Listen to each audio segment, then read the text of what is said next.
السلام علیکم ناظرین، خوش آمدید ڈیلی نائٹ سٹوری پر۔ آج ہم آپ کے لیے لائے ہیں ایک ایسی کہانی جو آپ کو ہلا کر رکھ دے گی۔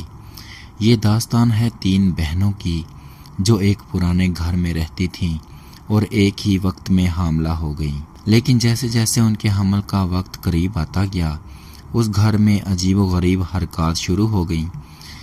کبھی رات کو بچوں کے رونے کی آوازیں، کبھی دروازے خود بخود کھلنا شروع ہو گئے اور کبھی کالی پرچھائیاں دیواروں پر چلتی دکھائی دینا۔ یہ سب کیا تھا؟ کیا یہ محض وہم تھا یا اس گھر میں کوئی ایسا راز چھپا تھا جسے برسوں سے کوئی جاننا نہیں چاہتا تھا؟ آئیے اس سفر کا آغاز کرتے ہیں۔ ایک دن نانی اماں نے سب بہنوں کو اپنے کمرے میں بلایا۔ ان کی آواز لرزتی ہوئی تھی لیکن الفاظ واضح تھے۔ جب 3 بہنیں ایک ساتھ امید سے ہوں گی تب وہ واپس آئے گی، وہ جسے تم لوگوں کے آباء و اجداد نے لوٹا تھا۔ سب سن کر سن ہو گئیں، لیکن سوال یہ تھا وہ کون تھی اور وہ کیوں واپس آنا چاہتی تھی؟ رابعہ کی نیندیں اڑ گئیں، اسے بار بار ایک خواب آتا تھا۔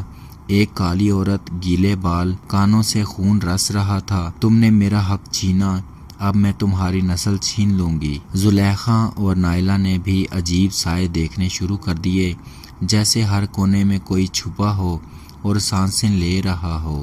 یہ سب کیا ہو رہا تھا؟ نائلہ نے نانی اماں کا پرانا صندوق کھولا۔ اندر ایک ڈائری تھی جس پر لکھا ہوا تھا یہ مکان ایک عورت کا تھا، بے اولاد تھی، شوہر نے دوسری شادی کی اور یہ مکان بہنوں کے حوالے کر دیا۔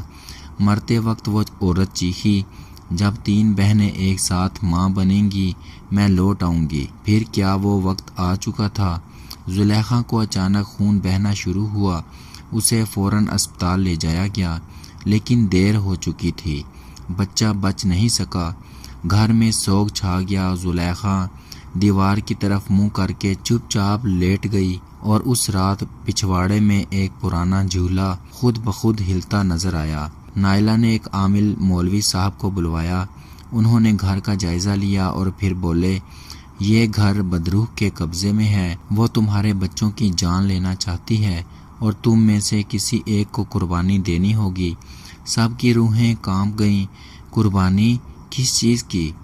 رابعہ نے فیصلہ کر لیا، وہ اپنی کوکھ کی قربانی دے گی۔ وہ رات کے اندھیرے میں پیپل کے درخت کے نیچے گئی، قرآن ہاتھ میں تھا اور آنکھوں میں آنسو۔